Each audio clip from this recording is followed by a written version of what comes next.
పూరితో గొడవపై స్పందించారు Harish Shankar. National award winner Allu Arjun నటిస్తున్న పుష్ప 2 ఏ ముహూర్తాన వాయిదా పడిందో కానీ అప్పటి నుంచి ఆ డేట్ కోసం టాలీవుడ్, బాలీవుడ్, కోలీవుడ్ ఇండస్ట్రీలు క్యూ కట్టిన విషయం తెలిసిందే. అల్లు అర్జున్ పుష్ప ఆగస్టు 15న విడుదల చేస్తామని ప్రకటించి ఆ తర్వాత డిసెంబర్ 6వ తేదీకి వాయిదా వేశారు.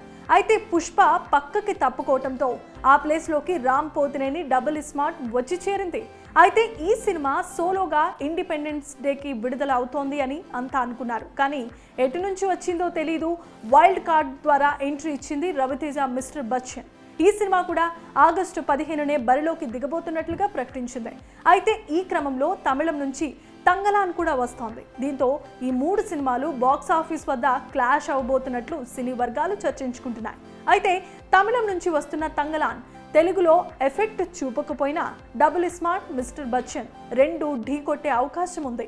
అయితే డబుల్ స్మార్ట్ టీం బచ్చన్ టీంను కలిసి మూవీని వాయిదా వేసుకోమని అడిగినట్లుగా వార్తలు వచ్చిన విషయం తెలిసిందే.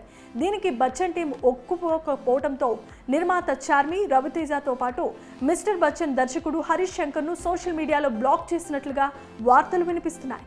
దీనిపై చిత్ర బృందం కూడా పెద్దగా స్పందించలేదు. అయితే రీసెంట్గా మిస్టర్ బచ్చన్ ప్రమోషన్స్లో పాల్గొన్న హరీష్ శంకర్ తాజాగా ఈ స్మార్ట్ టీంతో ఉన్న వివాదంపై స్పందించాడు.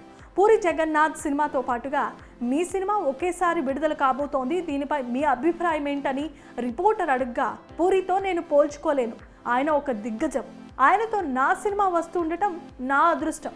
నిజానికి 2 సినిమాలు ఒకే డేట్కి రావటం వెనుక ముఖ్య కారణం ఓటీటీ ఇష్యూ ఉండటం, అందుకే ముందుగా రిలీజ్ చేస్తున్నా, అంతేకాని నాకు పూరి సార్కి ఎలాంటి గొడవలు లేవు అంటూ హరీష్ శంకర్ చెప్పుకొచ్చాడు. ఫ్యాన్స్ మాత్రం హరీష్ శంకర్ కావాలనే సినిమాను అదే రోజు రిలీజ్ చేస్తున్నారని సోషల్ మీడియాలో తెగ వైరల్ చేసేస్తున్నారు. సినిమాను పోస్ట్ పోన్ చేసుకోవాలని కామెంట్స్ రూపంలో కూడా తెలియజేస్తున్నారు.